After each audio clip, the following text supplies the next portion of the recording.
একটা কথা বলবো? বলো। জেবা মুচকি হেসে লজ্জা মাখানো গলায় বলল, আপনি কিন্তু এই বয়সেও দেখতে অনেক হট আছেন। মানে হিরোদের মতো লাগে আপনাকে। তা আমার সাথে এখন যদি একটু কিছু মিছু বা রোম্যান্স করতে চান, আমি কিন্তু একটু মাইন্ড করব না, একদম বলে দিলাম। জেবার মুখে এমন পরিস্থিতিতে কিছুমিছু করার অফার শুনে আরিশান মৃধার গম্ভীর মুখের পাথুরে ভাবটা যেন এক মুহূর্তের জন্য চূর্ণ বিচূর্ণ হয়ে গেল। ওনার কানের লতি দুটো সামান্য লালচে আভা ধারণ করলো। এই মেয়েটার মুখে কোনো ফিল্টার নেই, কোনো রাগ ঢাক নেই। যখন যা মনে আসে একদম তীরের মতো ছুড়ে দেয়। আরিশান মৃধা নিজের ভেতরের অস্বস্তিটুকু লুকিয়ে একটা কড়া ধমক দিতে যাবেন, ঠিক তখনই ঘটল অঘটনটা। হঠাৎ করে রুমের কোণ থেকে একটা ডানাওয়ালা তেলাপোকা উড়ে এসে সোজা জেবার ওড়না গলে ও জামার উপর বসলো। জেবা খেয়াল করতেই ওর চোখের মণি দুটো চড়ক গাছ হয়ে গেল।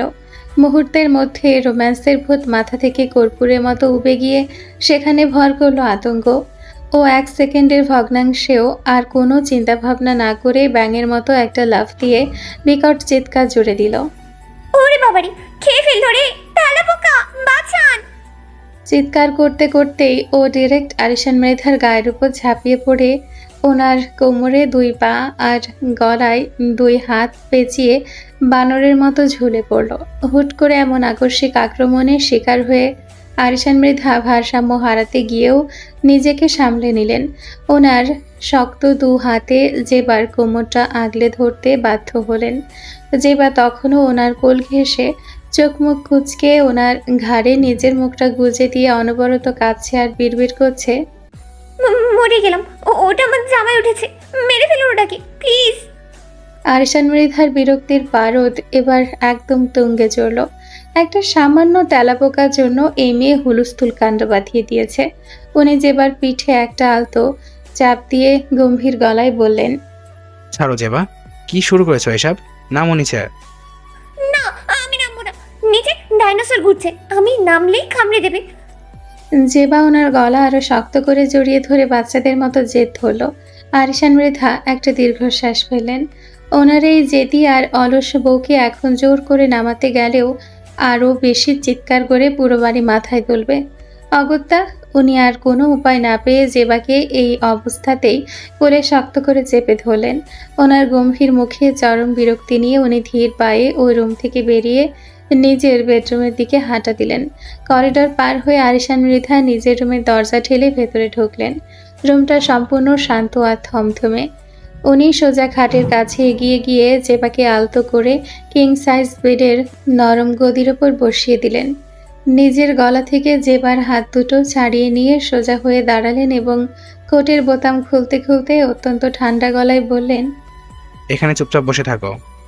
জেবা এতক্ষণে নিজের চোখ মেলে চারপাশটা দেখল। ও নিজেকে এই রুমে আবিষ্কার করে হক চকিয়ে গেল।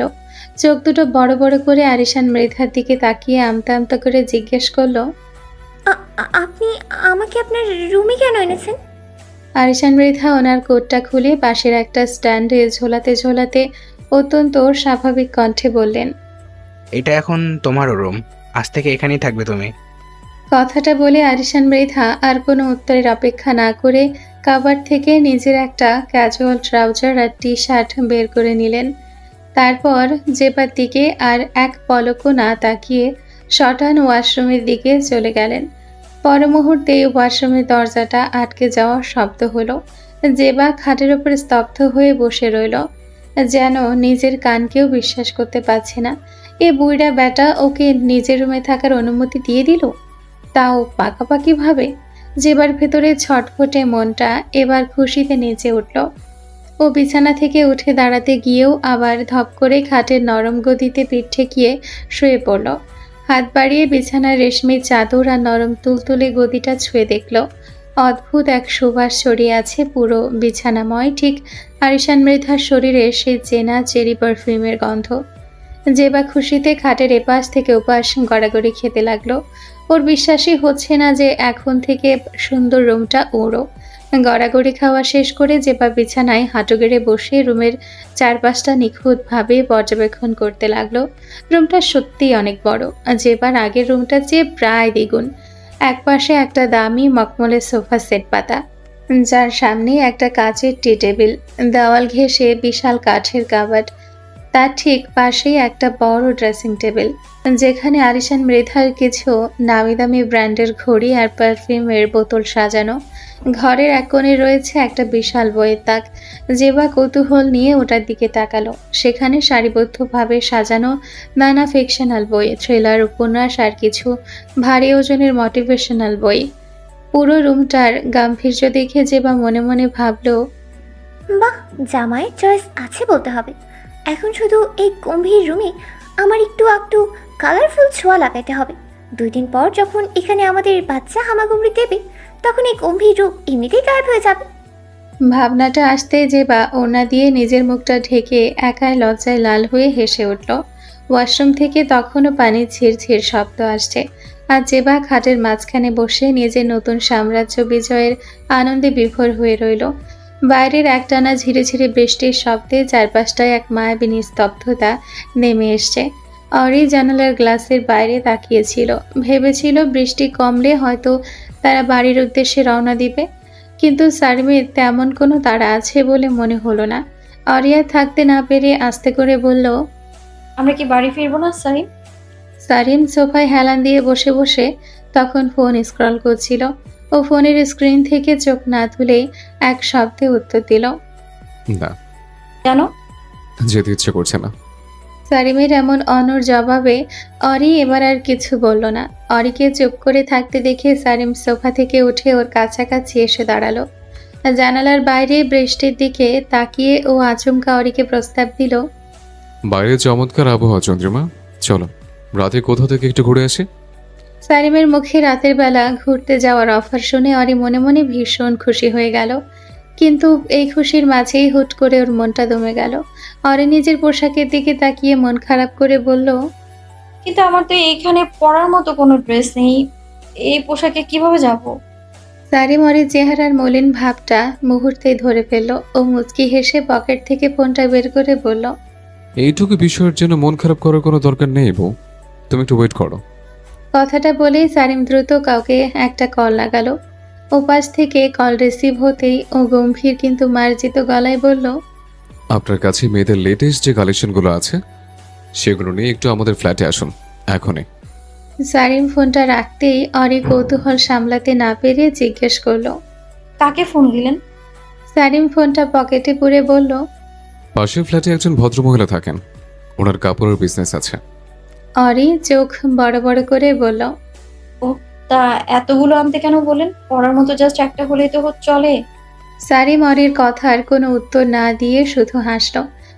বলার ঠিক কিছুক্ষণের মধ্যে দরজার কলিং বেল বেজে উঠল। অরি তড়িঘড়ি করে গিয়ে দরজা খুলে দিতেই দেখে মাঝবয়সী এক ভদ্রমহিলা এক গাদা ড্রেসের প্যাকেট নিয়ে দাঁড়িয়ে আছেন। মহিলার হাতে এত এত ড্রেসের কালেকশন দেখে অরি পুরো অবাক। ও ভদ্রতা বজায় রেখে মহিলাকে ভেতরে আসতে বলল। মহিলাটি ভেতরে এলে অরি ওনাকে সোফায় বসতে বলে নিজেও পাশে বসলো। মহিলাটির নাম সুক্তা। সুক্তা সোফার প্যাকেটগুলো খুলে অরিকে একে একে ড্রেস দেখাতে শুরু করলেন। সারিমা অবশ্য অন্য পাশে সোফায় বসে ফোনে কি যেন করায় মগ্ন, ওদিকে ওর কোনো মনই নেই। সুক্তার আনা প্রতিটা ড্রেসই বেশ রুচিসম্মত আর সুন্দর ছিল, যা অরির বেশ পছন্দ হলো। তবে ও তো এতগুলো নেবে না, তাছাড়া অরি সবসময় শার্ট, জিন্স কিংবা প্লাজো পরতে অভ্যস্ত। কিন্তু আজ কেন জানি এই বৃষ্টি ভেজা রাতে সারিমের সঙ্গে ঘুরতে যাওয়ার জন্য ওর একটা শাড়ি পরতে ভীষণ মন চাইলো। অথচ বাস্তব জীবনে অরি শাড়ি পরা একদম অপছন্দ করে। অরি অনেক বেছে বেছে সুক্তার কাছ থেকে একটা অত্যন্ত সুন্দর জামদানি শাড়ি পছন্দ করে নিল। সুক্তা ওকে আরও কিছু ড্রেস দেখাতে লাগলো। এগুলো নিতে পারো, তোমার গায়ে খুব মানাবে এটা। একটা থ্রি পিস দেখিয়ে অরিকে বলল। তবে অরি থ্রি পিস পরে না, তাই হেসে মানা করে বলল, না আন্টি, লাগবে না, আর একটা হলেই চলবে। সুক্তা আর কিছু বললেন না। সে তার বাকি ড্রেসগুলো গুছিয়ে নিয়ে চলে যেতে উদ্যত হতেই সারিম হুট করে ফোন থেকে চোখ তুলে ওনাকে আটকালো। গম্ভীর গলায় বলে উঠল, ড্রেস সবগুলো এখানে রেখে যান, বিল আমি অনলাইন পে করে দিচ্ছি। ব্যবসায়ী শুক্তা তো এতে মহা খুশি। তিনি সমস্ত প্যাকেট সোফায় রেখে দিয়ে সেখান থেকে প্রস্থান করলেন। মহিলা চলে যেতে অরি হাঁ করে সারিমের দিকে তাকিয়ে অবাক হয়ে জিজ্ঞেস করলো, এত ড্রেস কে পরবে? সারিম সোফায় পা তুলে আরাম করে বসে বলল, তুমি পড়বে? আপনি পাগল হয়েছেন? এত ড্রেস দিয়ে আমি কি করব? বাড়িতে অলরেডি আমার কাভার্ড ভর্তি ড্রেস আছে। এখানে থাকবে, সমস্যা কি? এখানে থাকবে মানে?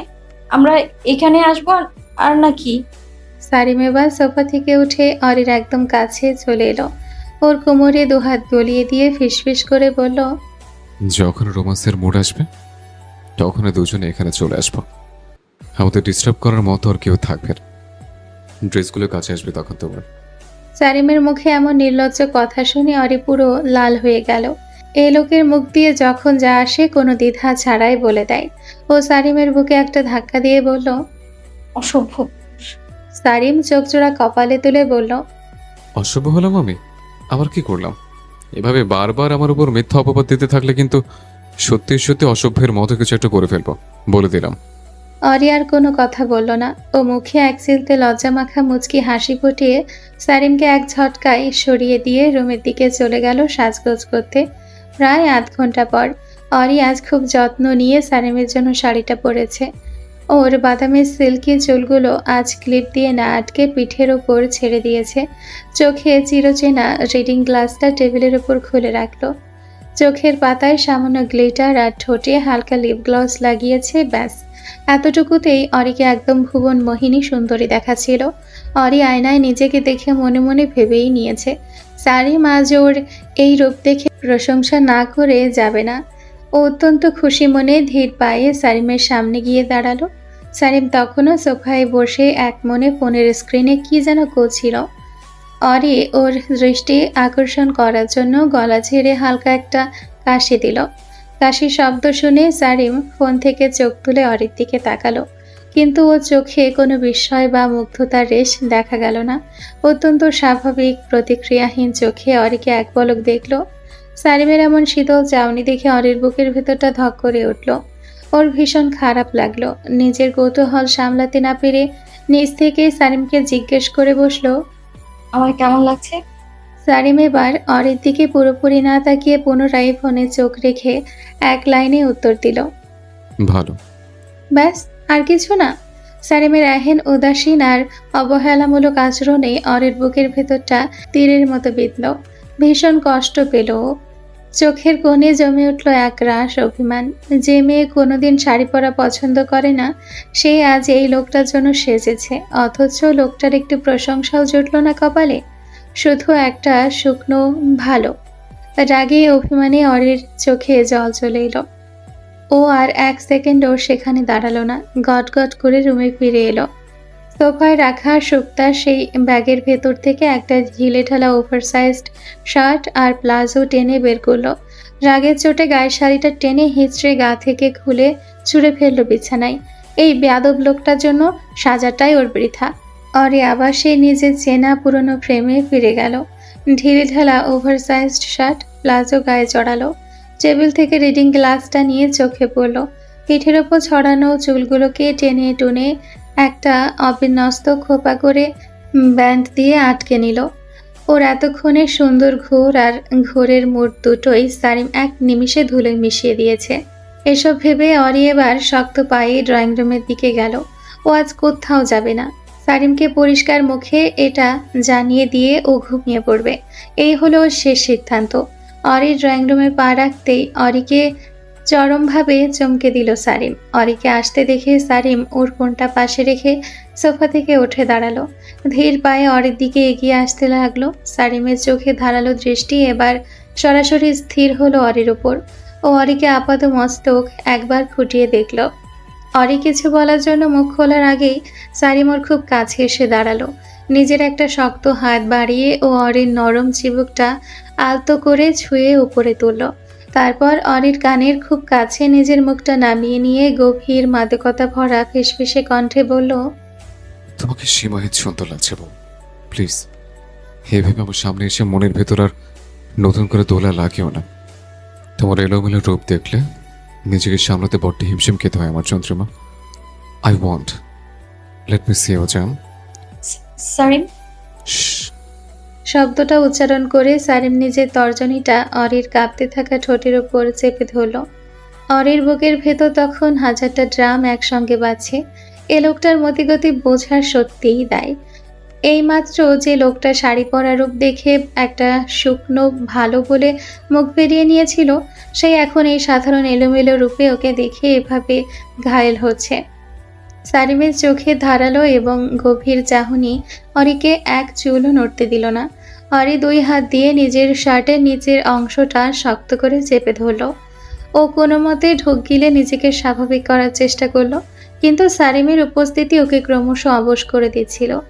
সারিম আর এক মুহূর্ত সময় নষ্ট করতে চাইল না। ভেতরের সমস্ত ধৈর্য যেন এই বৃষ্টি ভেজা রাতে বাঁধ ভেঙে গেছে।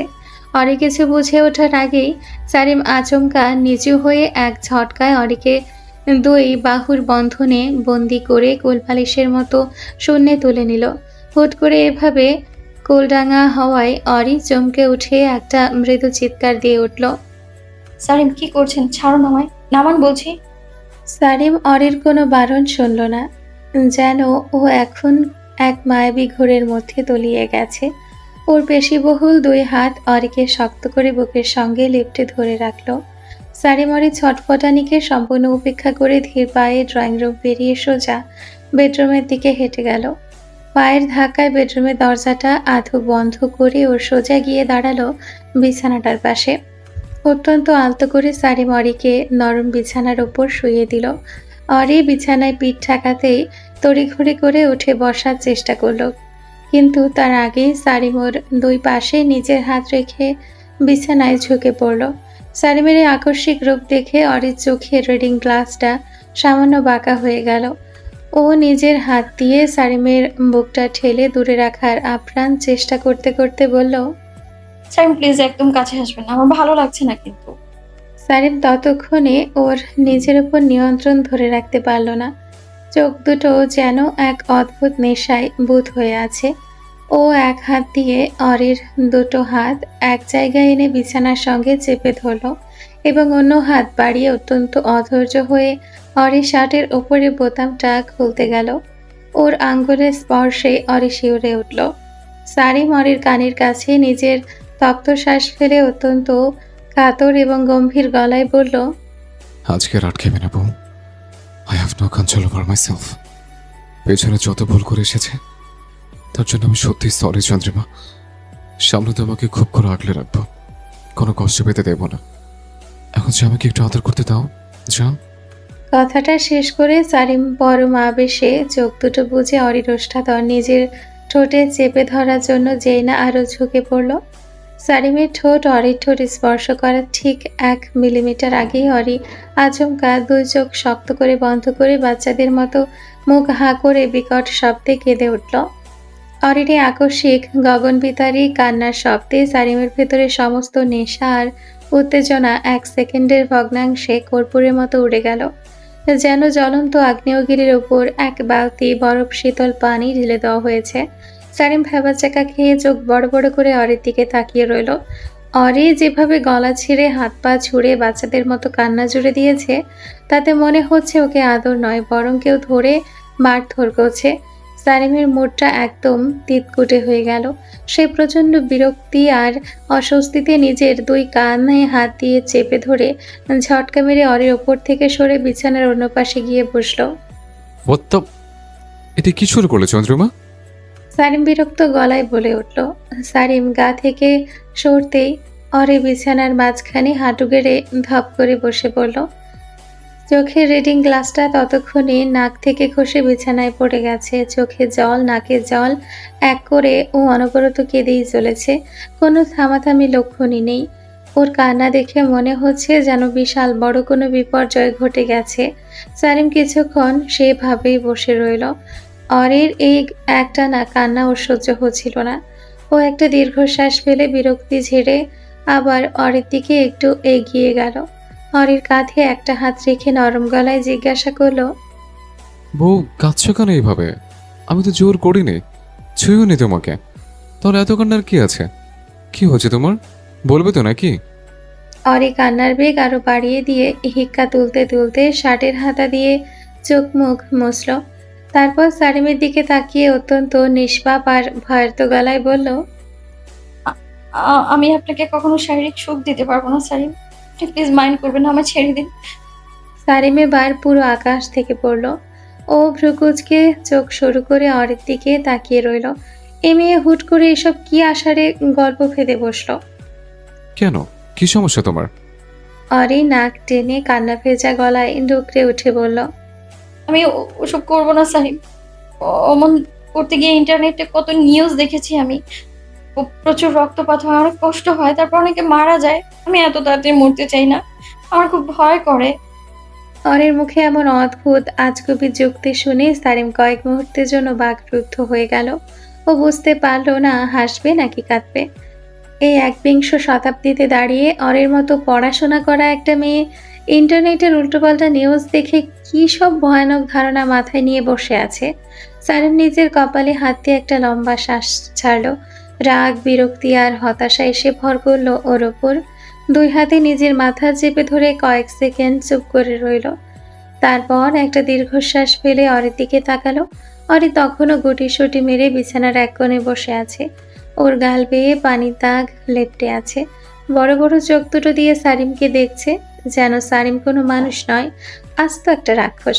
সারিম বিছানায় একটু এগিয়ে এসে অরির মুখোমুখি বসল। ওর একটা হাত আলতো করে নিজের হাতে মুঠোয় নিয়ে গলার স্বর যতটা সম্ভব নরম আর আশ্বস্ত করার মতো করে বলল, তুমি ইন্টারনেটে সব আবর্জনা নিউজ পড়েছ, ওইগুলো ভুয়া, এর কোনো সত্যতা নেই। আমি বলছি, কাছে আসো, আমার কিচ্ছু হবে না। অরি নাক টেনে হিক্কা তুলতে তুলতে বলল, আমি মিথ্যে বলছি না, ওগুলো ভুয়া না। আপনি সার্চ করে দেখুন, ওখানে স্পষ্ট লেখা ছিল অনেক ব্যথা লাগে, তারপর ব্লিডিং হয়, মানুষ সহ্য করতে না পেরে শক্ট হয়ে মারাও যেতে পারে। আমি মরতে চাই না সারিন, প্লিজ কাছে আসতে বলবেন না। সারিম এবার আর না পেরে হেসেই ফেলল। অরের কপালে জমে থাকা ঘাম আর চোখের জমে থাকা পানি নিজের বুড়ো আঙ্গুল দিয়ে মুছে দিয়ে বলল, ধুর বোকামে, ওসব ফেক নিউজ স্রেফ ভিউ পাওয়ার জন্য বানিয়ে রাখে।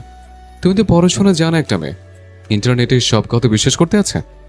এই যে আমি তোমাকে এত আগলে রাখি, আমি কি কোনোদিন চাইবো আমার চন্দ্রমার এক ফোঁটা রক্ত ছড়ুক বা ও কোনো কষ্ট পাক?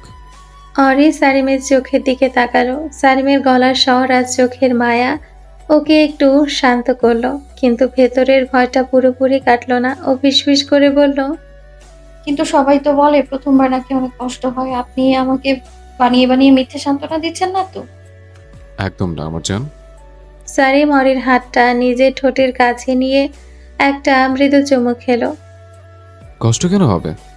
যদি দুজন মানুষের মধ্যে বিশ্বাস থাকে তবে ওটা কষ্টের হয় না, ওটা একটা সুন্দর অনুভূতি। তুমি শুধু শুধু ভয় পাচ্ছ, আমি তো আছি, তাই না?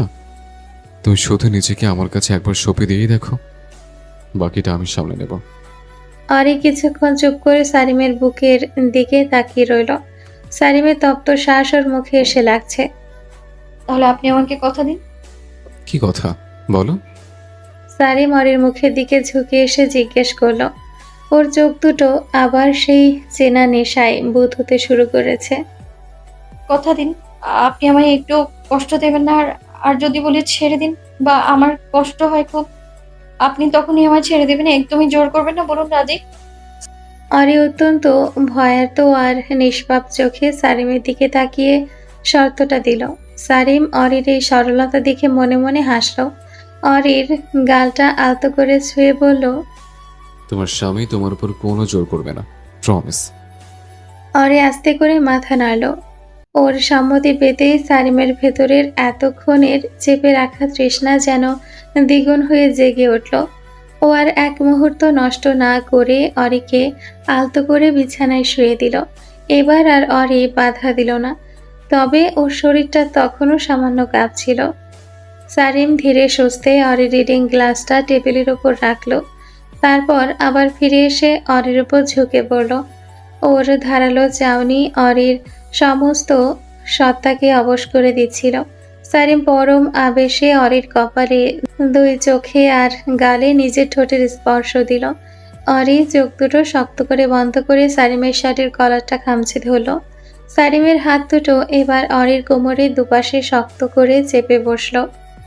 অত্যন্ত অধীর হয়ে অরি শার্টের বোতামগুলো একে একে খুলে ফেলল। উন্মুক্ত শীতল ত্বকে সারিমের তপ্ত হাতে স্পর্শ লাগতে অরি শিউরে উঠল। ওর বুকটা দ্রুত ওঠানামা করতে লাগলো। সারিম অরির কানের লতিতে কামড় বসিয়ে ফিসফিস করে বলল, তুমি শুধু আমার চন্দ্রমুখী, আর ভয় নেই তো? অরি কোনো উত্তর দিতে পারল না। ওর মুখ দিয়ে শুধু একটা অস্ফুট শব্দ বের হলো। সারিম আর দেরি করল না। ও অরির কাঁপতে থাকা ঠোঁট দুটো নিজের ঠোঁটের বন্ধনে বন্দি করে নিল। এক গভীর মাদকতাময় চুম্বনে মেতে উঠল সে। অরির সমস্ত শরীর অবশ হয়ে আসছিল। সারিমের ভালোবাসার গভীরতা ওকে এক অন্য জগতে নিয়ে যাচ্ছিল। বাহিরের বৃষ্টির ছাট আর ঝমঝম শব্দ যেন ওদের এই মিলনকে আরো মোহময় করে তুলছিল। একসময় দুজনের মধ্যে তীব্র আবেশ চরমে পৌঁছালো। সারিম নিজের সমস্ত নিয়ন্ত্রণ হারিয়ে ফেলেছে। ওর ভেতরে প্রেমিক পুরুষটি তখন চন্দ্রিমাকে সম্পূর্ণ নিজের করে নিতে ব্যাকুল। ভালোবাসার এই চরম মুহূর্তে সারিম আরো গভীরে প্রবেশ করতে চাইল। আচমকায় অরির শরীরে একটা তীব্র ব্যথার মোচড় দিয়ে উঠল। অরি একদম প্রস্তুত ছিল না। আচমকাই অচেনা আর তীব্র ব্যথায় ও শিউরে উঠে সারিমের পিঠের চামড়া নিজের নখ দিয়ে খামচে ধরল। ওর চোখ ফেটে আবার পানি বেরিয়ে এলো। সারিম প্লিজ ছাড়ুন আমায়। অরি ব্যথায় কুকড়ে গিয়ে ডুকরে কেঁদে উঠল। ও সারিমের বুকটা দুই হাত দিয়ে ঠেলে সরিয়ে দেওয়ার আপ্রাণ চেষ্টা করতে লাগলো। তবে সারিম বিন্দু পরিমাণ নড়ল না অরির থেকে। উল্টো তাকে আরো গভীরভাবে কাছে পেতে চাইল। একসময় অরি সহ্য না করতে পেরে অনুরোধ করে বসল। সারিম আপনি কথা দিয়েছিলেন, ছাড়ুন, আমার কষ্ট হচ্ছে। এদিকে সারিম তখন এক মায়াবী ঘোরে চরম শিখরে পৌঁছে গেছে। ওর কানে তখন অরির এই কান্নার আওয়াজ কিংবা অনুরোধের কোনো কথাই পৌঁছাচ্ছিল না। ওর মস্তিষ্ক সম্পূর্ণ অবশ, চোখের দৃষ্টিতে কেবল তীব্র কামনার আগুন। সারিম অরির দুই হাত এক ঝটকায় মাথার উপর চেপে ধরল, যাতে ও আর ছটফট করতে না পারে। সারিম কেন শুনছেন না? ছাড়ুন আমায়, আমি আর পারছি না। অরি অনবরত কেঁদে চলল। ওর গলার আওয়াজ বুঝে আসছিল। সারিম অরির কোনো বারণ, কোনো কান্নাকে পাত্তাই দিল না। ও আরো তীব্র গভীর আবেগে অরিকে নিজের বাহু বন্ধনে পিষে ফেলতে লাগলো। ব্যথার মাঝেও এক তীব্র ভালোবাসার জোয়ারে সারিম অরিকে ভাসিয়ে নিয়ে গেল। অরির চোখের পানি সারিমের কাঁধ ভিজিয়ে দিচ্ছিল, কিন্তু সারিম তখন নিজের চন্দ্রিমাকে সম্পূর্ণভাবে নিজের করে নিতে, তাকে ভালোবাসার চরম শিখরে পৌঁছে দিতে সম্পূর্ণ ব্যস্ত। এ বৃষ্টি ভেজা রাতে সমস্ত নিয়ম আর শর্ত ভেঙে সারিম অরিকে নিজের বুকের ভেতর একাকার করে নিল। আরিশান মৃধা ওয়াশরুম থেকে ফ্রেশ হয়ে বের হলেন। ওনার পরনে একটা কালো রঙের ক্যাজুয়াল ট্রাউজার আর ধূসর রঙের টি শার্ট। ভেজা চুলগুলো তোয়ালে দিয়ে মুছতে মুছতে চোখ গেল বিছানার দিকে। বিছানার ঠিক মাঝখানে জেবা উপুর হয়ে শুয়ে আছে। ওর দুই পা ওপরের দিকে তুলে ও বাতাসের মধ্যে দোলাচ্ছে আর আপন মনে গুনগুন করে গান গাইছে। আরিশান মৃধাকে বের হতে দেখেই জেবা ঝটপট উঠে সোজা হয়ে বসল। ওনার এই ঘরোয়া রূপ দেখে জেবা মনে মনে আবার ফিদা হয়ে গেল। সুটকোট পরা আরিশান মৃধাকে যতটা গম্ভীর আর দূরাকাশে তারা মনে হয়, এ সাধারণ টি শার্টে ওনাকে ততটাই আকর্ষণীয় আর আপন মনে হচ্ছে। আরিশান মৃধা তোয়ালেটা একপাশে রেখে জেবার দিকে তাকিয়ে গম্ভীর গলায় বললেন, কি দেখছো এভাবে? জেবা খাটের ওপর হাঁটু গেড়ে বসে দুই গালে হাত দিয়ে বলল, দেখছি আমার গম্ভীর জামাইটাকে সাধারণ পোশাকে কতটা কিউট লাগে। তা আপনার এই বিশাল সাম্রাজ্যে আমার মতো একটা গরিবী রূপবতীকে জায়গা দেওয়ার জন্য ধন্যবাদ। আরিশান একটা দীর্ঘশ্বাস ফেলে খাটের অন্য পাশে গিয়ে বসলেন। যেবারে অনর্গল কথা বলার স্বভাব ওনার চেনা। উনি ল্যাপটপ টেনে ওটার স্ক্রিনে চোখ রেখে বললেন, বেশি কথা না বলে চুপচাপ ঘুমানোর চেষ্টা করো। জেবা দমে যাওয়ার পাত্রী নয়। ও খাট ঘেঁষে আরিশান মৃধার একদম কাছাকাছি চলে এলো। আরিশান মৃধা ল্যাপটপের স্ক্রিনের সামনে নিজের মুখটা নিয়ে গিয়ে চোখ টিপে বলল, আহা, প্রথম দিন এক রুমে একসাথে থাকছি আর আপনি ল্যাপটপ নিয়ে বসেছেন। কাজ কি আমার চেয়েও বেশি আকর্ষণীয়? আরিশান ল্যাপটপ থেকে চোখ সরিয়ে জেবার মুখের দিকে তাকালেন। এত কাছে জেবা চঞ্চল চোখ দুটো আর ওর ঠোঁটের কোণে দুষ্টুমি ভরা হাসি দেখে আরিশান মৃধার ভেতরের সেই চিরচেনা শক্ত দেওয়ালটা যেন একটু একটু করে ধসে পড়ছে। উনি ল্যাপটপটা বন্ধ করে পাশে রেখে দিলেন। তারপর আচমকায় জেবার হাতটা ধরে নিজের দিকে একটু টেনে নিলেন। হুট করে ওনার এমন অ্যাকশনে জেবা এবার নিজেই ভড়কে গেল। আরিশান মৃধা জেবার চোখের দিকে সরাসরি তাকিয়ে অত্যন্ত নিচু ভারী গলায় বললেন, তুমি কিন্তু প্রতিনিয়ত আগুনের সাথে খেলছো। এই আগুনের তীব্রতা সহ্য করার ক্ষমতা কি তোমার আছে? জেবা এক মুহূর্তের জন্য থমকে গেল ওনার চোখের গভীরতা দেখে। কিন্তু ও তো জেবা দমে না গিয়ে আরিশান মৃধার টি শার্টের কলারটা নিজের 2 আঙ্গুলে পেঁচিয়ে ধরে একটু কাছে টেনে নিল। ওনার ওপরে নিজের অধিকার খাটিয়ে ঠোঁট উল্টে বলল, আগুনের ভয় দেখাবেন না হানি। ছোটবেলা থেকেই আমি ফায়ার ব্রিগেডের ফ্যান। আর তাছাড়া আপনার এই আগুনের পাওয়ার কতটুকু তা তো আমার ভালোই জানা আছে। ইদানিং বাজারে নাকি ভালো ভালো ভেষজ ওষুধ পাওয়া যায়, হার্বাল চিকিৎসা বলে ওটাকে। কোনো সমস্যা থাকলে বলেই ফেলুন, লজ্জা পাওয়ার কিছু নেই।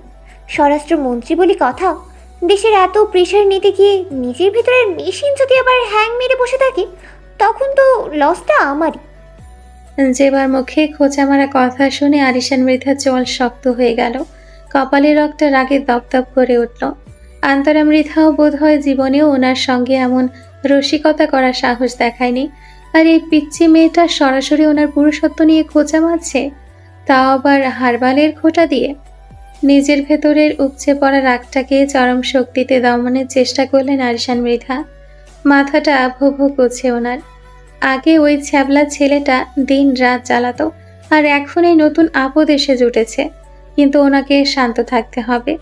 ভুলে গেলে চলবে না যে বা এখন শারীরিকভাবে অসুস্থ। এই মুহূর্তে রেগে গিয়ে ওনার কোনো খ্যাপাটে আচরণ করা একদমই অনুচিত হবে। উনি জেবার হাতটা ঝটকা মেরে নিজের কলার থেকে সরিয়ে দিয়ে একটু দূরত্ব বজায় রেখে বসলেন। গলার স্বর যতটা সম্ভব বরফ শীতল আর গম্ভীর করে বললেন, জেবা, নিজের লিমিট ক্রস করো না। তুমি অসুস্থ, তাই চুপ করে আছি। এর মানে এই নয় যে যা মুখে আসবে তাই বলে পার পেয়ে যাবে। সময় আসলে দেখা যাবে তোমার সহ্য ক্ষমতা কতটুকু। তো দেখান এক্ষুনি, সময় আর আশা লাগবে না। আমি আপনার জন্য সবসময় প্রস্তুত হানি। জেবার কথার পিঠে উল্টো আর কোনো তর্কে গেলেন না আরিশান মৃধা। ওনার গম্ভীর মুখে এবার রাগের বহিঃপ্রকাশ ঘটল না, বরং উনি জেবাকে অবাক করে দিয়ে আচমকা নিজের এক হাত বাড়িয়ে ওকে শক্ত করে টেনে নিজের চওড়া বুকের সঙ্গে মিশিয়ে নিলেন। জেবা কিছু বুঝে ওঠার আগে আরিশান মৃধা শক্ত বাহু ডোরে ওকে বন্দি করে ফেললেন।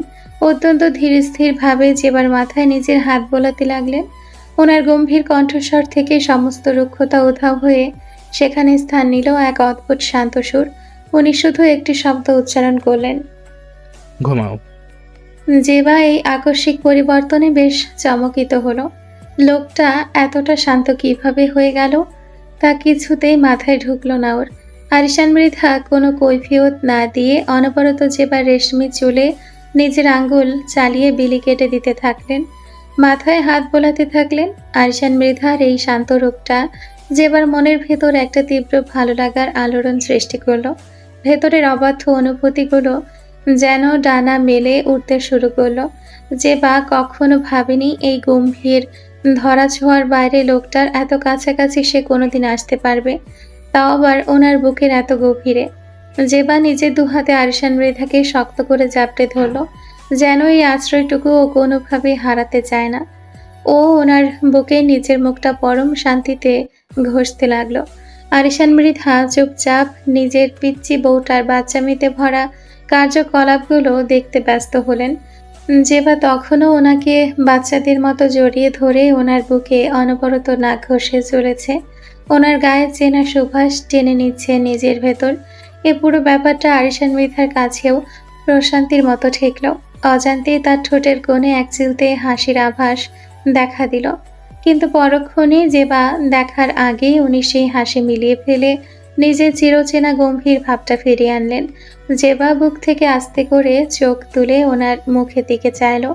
আরিশান মৃধার এই ক্ষণে ক্ষণে বদলে যাওয়া আচরণ আজ জেবাকে বড্ড দ্বিধায় ফেলে দিয়েছে। ওর মনের ভেতর লুকিয়ে থাকা সবচেয়ে বড় প্রশ্নটা আজ খুব করে জানতে ইচ্ছে করছে, এই লোকটা কি আদৌ ওকে ভালোবাসে নাকি সবটাই স্রেফ মায়া। জেবা আরিশান মৃধার দিকে তাকিয়ে নরম গলায় বলল, একটা কথা বলি হানি। আরিশান মৃধা চুপ ছিলেন। জেবার কথার পিঠে উনি শুধু একটা সংক্ষিপ্ত শব্দ উচ্চারণ করলেন। হুম। জেবা আরিশান মৃধার চোখের দিকে তাকালো গভীর মনোযোগ দিয়ে।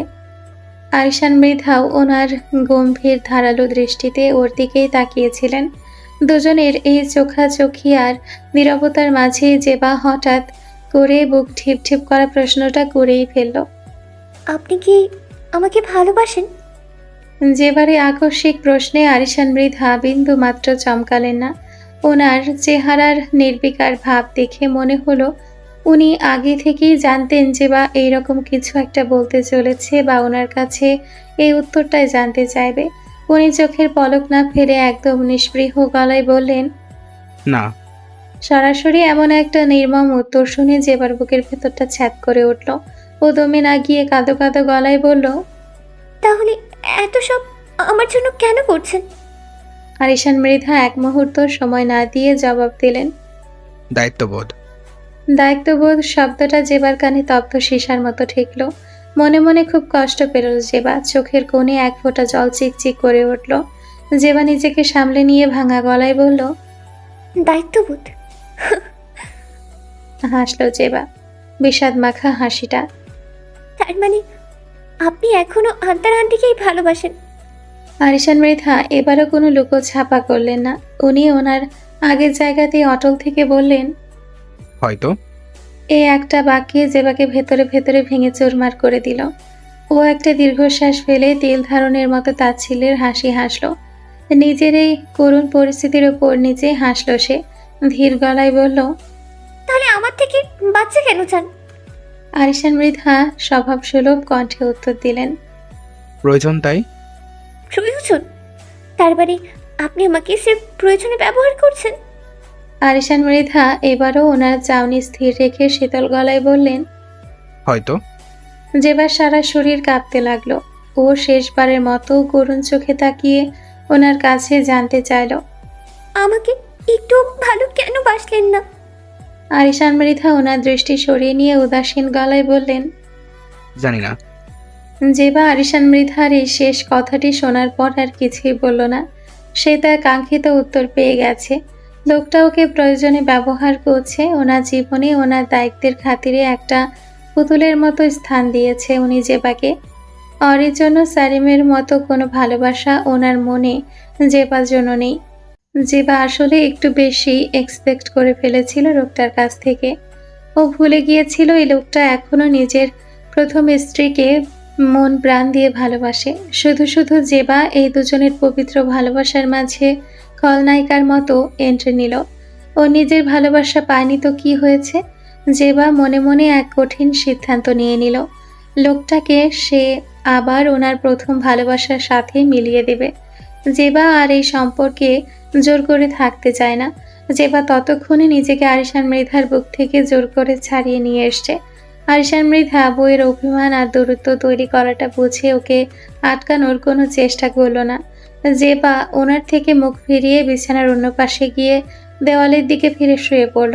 আরিশান মৃধার অলক্ষ্যে নিজের চোখে জল ফেলতে ফেলতে নিঃশব্দে বালিশ ভেজাতে ভেজাতে একসময় ক্লান্তিতে ঘুমিয়ে পড়ল জেবা। আরিশান মৃধা সেদিকে তাকিয়ে এক গভীর দীর্ঘশ্বাস ফেললেন।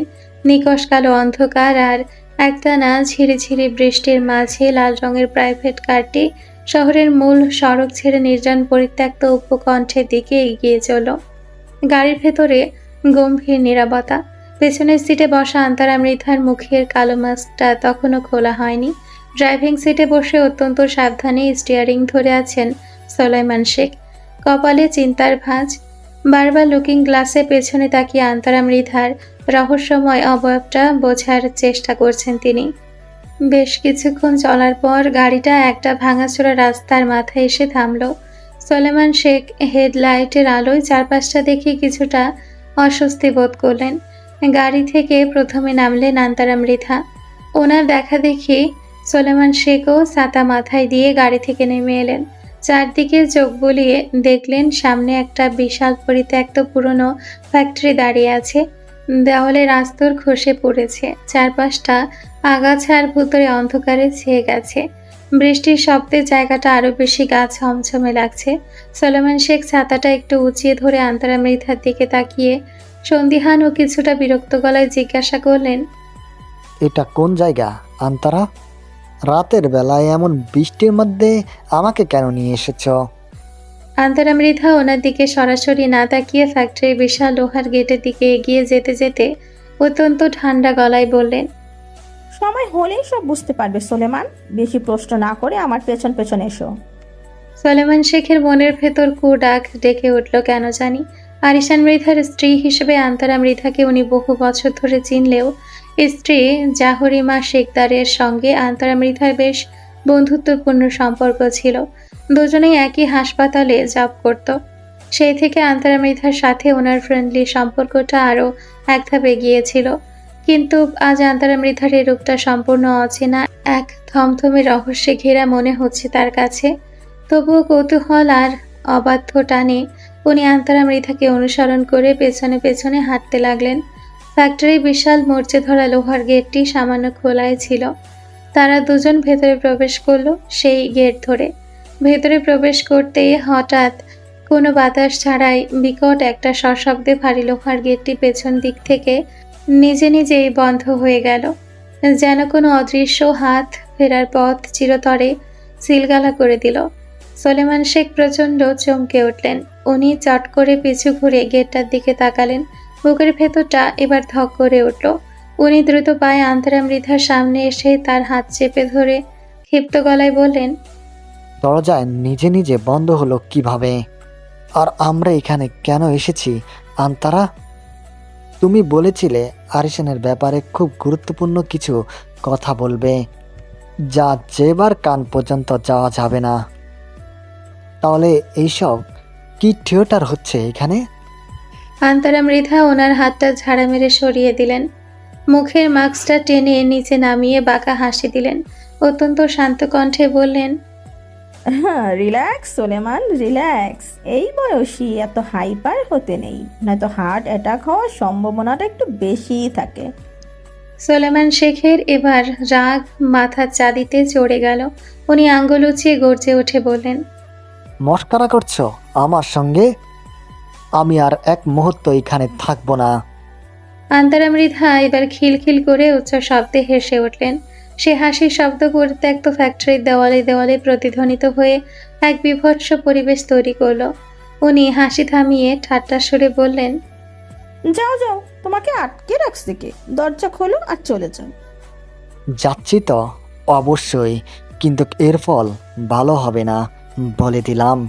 এভাবে ডেকে এনে অপমান করার রাইট তোমায় দিইনি। সলেমান শেখ আর এক সেকেন্ডও দেরি করলেন না। এই মহিলাকে তিনি পরেও দেখে নেবেন। ওনার সাথে মশকারি? সলেমান শেখ দ্রুত পায়ে গেটের সামনে গেলেন। এরপর গেটের হাতল ধরে টানাটানি শুরু করলেন। কিন্তু আশ্চর্যজনক ব্যাপার হলো গেটটি খুলছে না।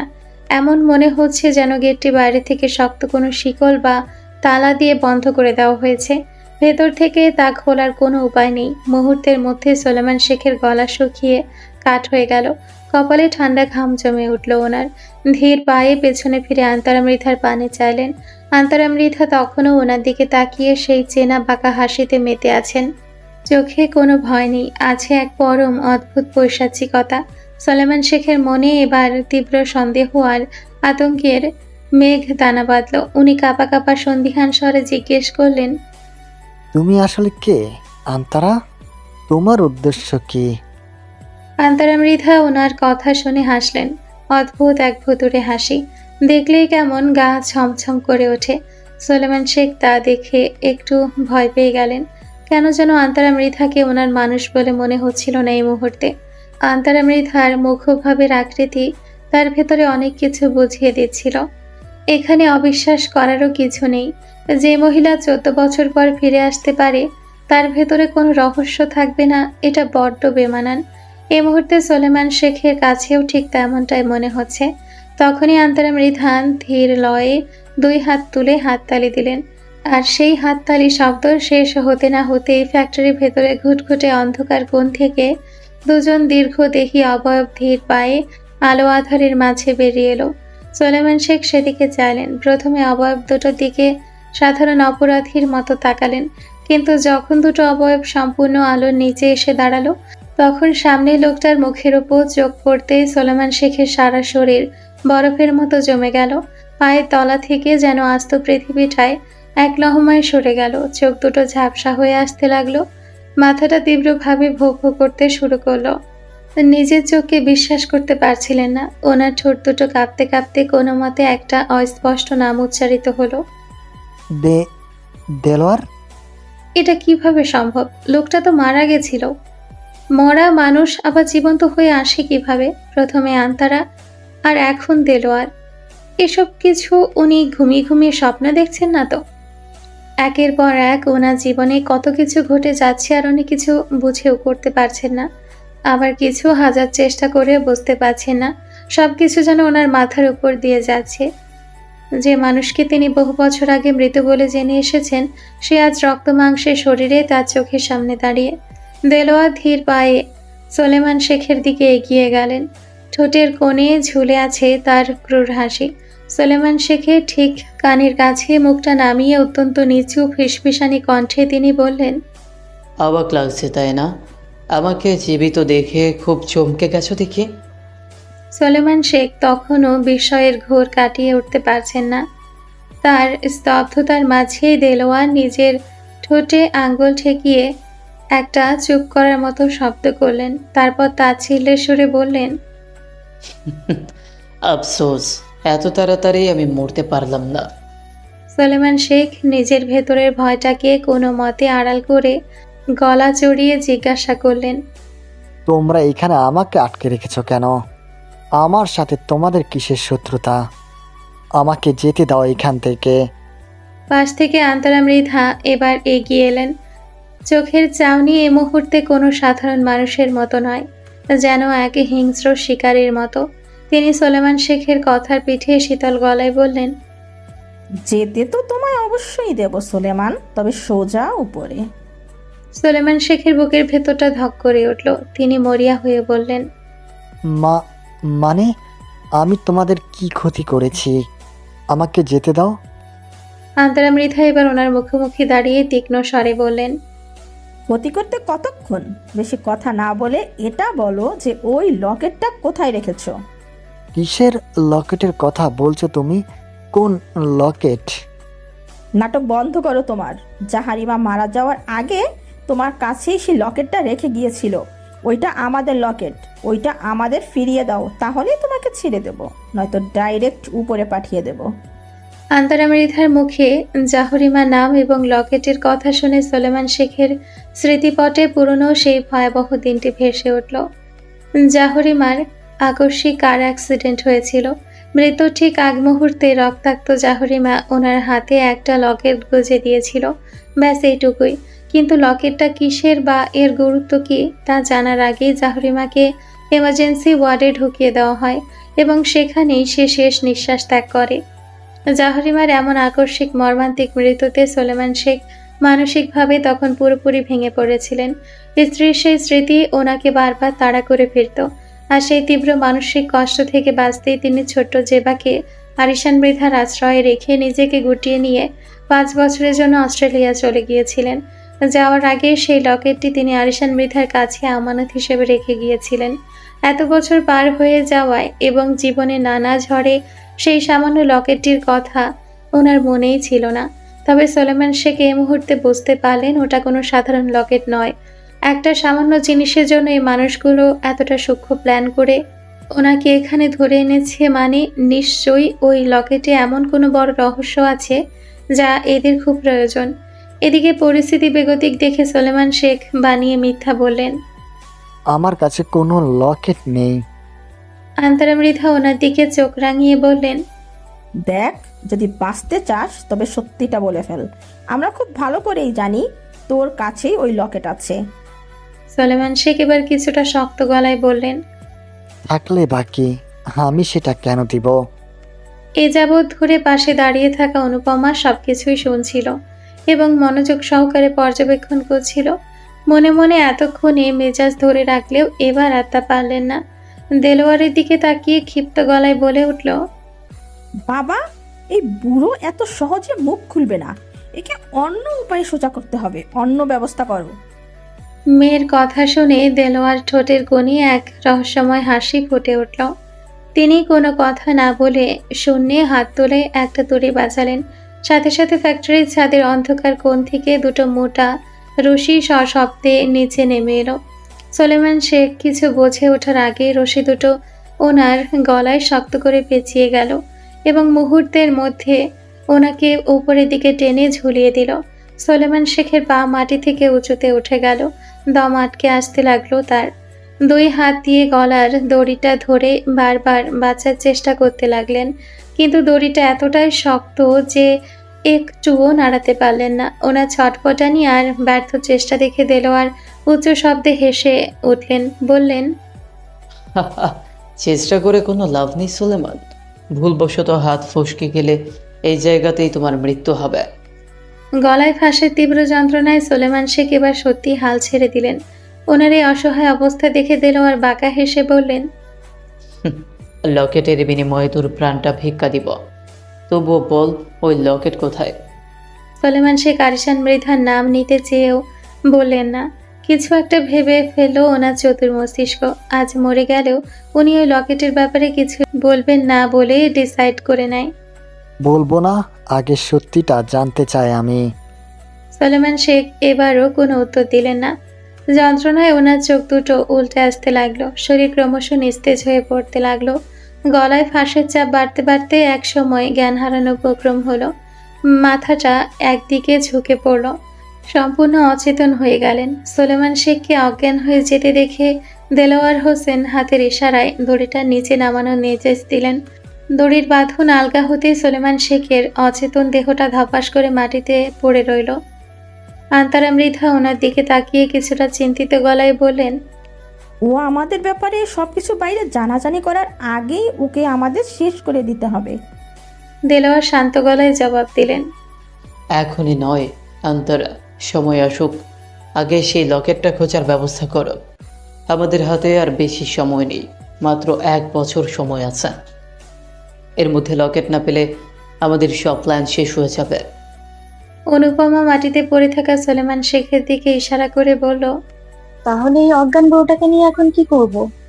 দেলোয়ার শীতল গলায় আদেশ দিলেন, ওকে একটা চেয়ারে দড়ি দিয়ে শক্ত করে এখানে বেঁধে রাখো, যেন কোনোভাবে এখান থেকে পালাতে না পারে। ভোরে মৃদু আলো বেডরুমের জানালার পর্দা গলে ঘরের ভেতর এসে পড়ছে। ভেতরের পরিবেশটা বড্ড থমথমে। সারিমের মাত্র ঘুম ভাঙল। সকালের আলো বেশ স্পষ্ট। আড়মোড়া ভেঙে ও পাশে তাকাতেই দেখল অরি কম্বলের নিচে গুটিসুটি মেরে শুয়ে আছে। ওর পুরো শরীর কম্বলে ঢাকা, শুধু মাথাটুকু বের হয়ে আছে। আর সেই অবয়ব থেকে অনবরত এক ফিসফিসানি কান্নার শব্দ ভেসে আসছে। অরি নিঃশব্দে ফুপিয়ে ফুপিয়ে কাঁদছে, ওর পুরো শরীরটা কান্নার বেগে কাঁপছে। সারিম সেটা লক্ষ্য করতেই নিমেষে জেগে উঠল। রাতের কথা মনে পড়তে সারিম আলতো করে এগিয়ে গিয়ে পেছন থেকে অরিকে নিজের শক্ত দুহাতে জড়িয়ে ধরল। সারিমের স্পর্শ পেতেই অরি যেন এক ঝটকায় কেঁপে উঠল। প্রচণ্ড অভিমানে নিজের সমস্ত শক্তি দিয়ে সারিমের হাতটা ঝাড়া মেরে সরিয়ে দিল। সারিম দমে গেল না, ও আবার ওর হাতটা অরির কোমরের উপর রাখলো। অরি এবারও ছটফট করে নিজেকে ছাড়ানোর আপ্রাণ চেষ্টা করতে লাগলো। নিজের শরীরটাকে মোচড় দিয়ে সারিমের বাঁধন থেকে মুক্ত হতে চাইলো, কিন্তু সারিমের শক্ত পেশিবহুল বাহুর সামনে ওর ওই চেষ্টা ছিল বড্ড দুর্বল। অরির অনবরত এই ছটফটানিতে সারিম কিছুটা বিরক্ত ও একই সাথে ব্যথিত হলো। বউকে সারা রাত ওভাবে কষ্ট দিয়েছি ভেবে বেশ অনুশোচনা হলো। সারিম জোর করে অরির দুটো হাত নিজের এক হাতের মুঠোয় শক্ত করে ধরে ফেলল এবং ওকে পুরোপুরি পেছন থেকে নিজের বুকের সঙ্গে শক্ত করে লেপটে নিল। অরি আর নড়াচড়া করতে পারল না, শুধু ওর পিঠটা সারিমের চওড়া বুকের ওঠানামার সাথে কাঁপতে লাগলো। সারিম অরির রেশমি চুলে আর মাথায় পরপর কয়েকটা নরম চুমু এঁকে দিল। এরপর ওর কানের কাছে মুখ নামিয়ে অত্যন্ত অপরাধবোধ জড়ানো ফিসফিসানি কণ্ঠে বলল, আই এম সরি জান, খুব সরি। সারিমের এই অপরাধ বোধ অরির ভেতরের অভিমান গলাতে পারল না। সে আগের মতোই ফুপিয়ে ফুপিয়ে কাঁদতে লাগলো। বৈরি একটানা কান্নায় সারিমের বুকটাকে যেন চিরে ফেলছিল। সারিমা নিজেকে ধরে রাখতে পারল না, এক ঝটকায় অরিকে নিজের দিকে ঘুরিয়ে নিল।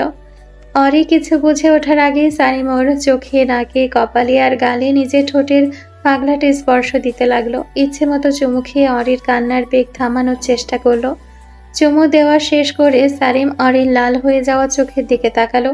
অরির কান্না তবুও থামছে না দেখে সারিম ওর দুই গাল নিজের হাতের মুঠোয় নিয়ে আকুল হয়ে বলে উঠল, সরি তো চন্দ্রিমা, আর কখনো এমন হবে না, প্রমিস। এবার একটু কান্নাটা অফ করো শোনো, প্লিজ। অরি তবুও চোখে জল ফেলছে। সারিম এবার নিজের এক হাত আলতো করে অরির গাল থেকে নামিয়ে ওর বাদামি চুলগুলোতে বেলি কেটে দিতে দিতে অত্যন্ত নরম গলায় জিজ্ঞেস করলো, বেশি ব্যথা দিয়ে ফেলেছি তাই না?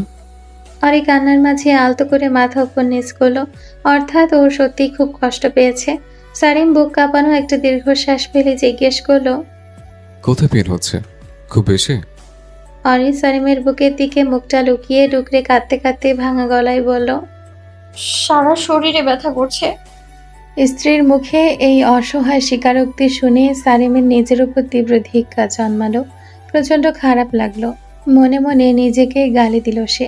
কি এমন হতো যদি রাতে সেই চরম মুহূর্তে নিজেকে একটু কন্ট্রোল করতে পারত? ওর এক মুহূর্তের অবাধ্য কামনার জন্য ওর চন্দ্রিমার আজ এই অবস্থা। অরে এতটা কষ্ট পাচ্ছে তা সারিম কোনোভাবেই মেনে নিতে পারছিল না। সারিম মুহূর্তেও আর কথা বাড়িয়ে অরিকে বিরক্ত করল না।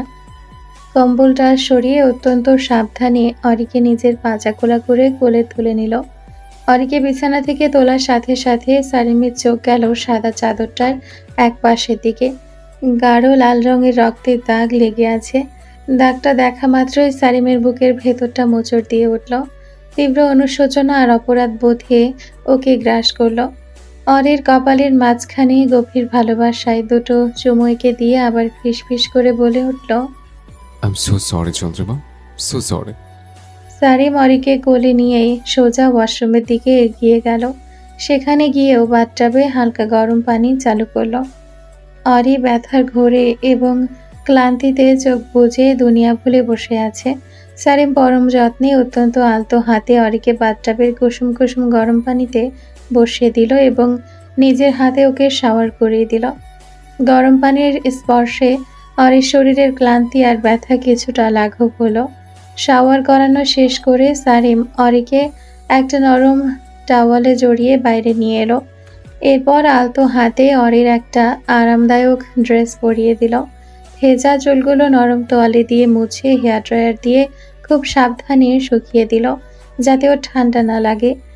এরপর অরির হাত পায়ে নরম করে লোশন মাখিয়ে দিল। সর্বশেষ শরীরের ভেতরের সেই নির্দিষ্ট ক্ষতের জায়গায় অত্যন্ত সাবধানে মেডিসিন লাগিয়ে দিল। সারিম যখন অরিকে নিয়ে ব্যস্ত ছিল সে ফাঁকেই বুয়া এসে ওদের ঘরের বিছানা চাদরটা বদলে দিয়ে গেছে আর অরি আর সারিমের জন্য ব্রেকফাস্ট টেবিলে বানিয়ে রেখে চলে গেছে। সারিম অরিকে খুব সাবধানে বিছানায় বালিশে হেলান দিয়ে শুইয়ে রাখলো। সব কাজ শেষ করে সারিম এবার নিজের দিকে তাকালো। ও নিজেও এখনো ফ্রেশ হয়নি। সে অরির দিকে তাকিয়ে বলল, তুমি এখানে একটু শান্ত হয়ে শুয়ে থাকো, আমি জাস্ট 5 মিনিটে ফ্রেশ হয়ে আসছি। কথাটা বলে সারিম যেই না একটু দূরে সরতে চাইলো ঠিক তখনই অরি ওকে অবাক করে দিয়ে নিজের দুই হাত বাড়িয়ে সারিমের হাতটা শক্ত করে ধরে ফেলল। ভাবভঙ্গি এমন সে সারিমকে কোথাও যেতে দিবে না। সারিম বেশ অবাক হলো বইয়ের এহেন কাজে। ভ্রুকুচকে নরম গলায় বলল, কি হলো চন্দ্রিমা, আমি তো ফ্রেশ হতে যাচ্ছি। অরি কোনো কথা না বলে নিজের চোখ দুটো সারিমের চোখের উপর স্থির রাখলো। ওর ঠোঁট দুটো তখনও সামান্য কাঁপছে। মাথা নেড়ে বলল, না। সারিম কিছু বুঝে ওঠার আগেই অরি আচমকা বিছানায় একটু উঠে বসলো এবং নিজের দু হাতে সারিমের মুখটা শক্ত করে আঁকড়ে ধরল।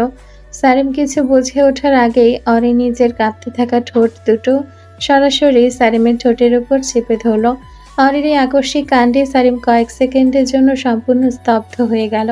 মেয়েটা এইমাত্র ব্যথায় কাঁদছিল, সেই এখন অধিকার খাটিয়ে স্বামীকে এভাবে আটকে রাখছে। অরির স্পর্শটা ছিল বড্ড কোমল, মায়াবী আর একটুখানি কাঁপনে ভরা।